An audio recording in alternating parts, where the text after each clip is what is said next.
नमस्कार दोस्तों, स्वागत करता हूं अभिनेता ऑफिशियल न्यू में। हमारे चैनल पर पहली बार आए हो तो हमारे चैनल को सब्सक्राइब करें और वीडियो के लाइक करें।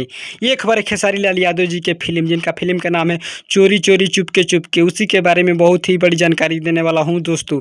वीडियो को पूरा देखें तभी समझ में आएगा।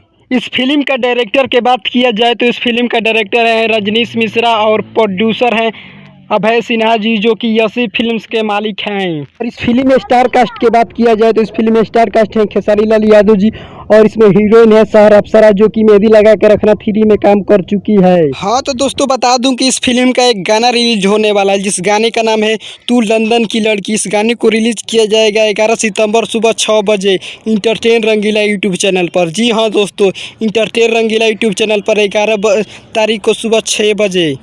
उम्मीद करता हूं कि ये खबर आप लोगों को अच्छी लगी हो तो हमारे चैनल को सब्सक्राइब करें और वीडियो के लाइक करें, और साथ ही कमेंट करें कि वीडियो कैसी लगी। मिलते हैं नेक्स्ट वीडियो में किसी बवाल खबर के साथ। जय हिंद, जय भोजपुरी।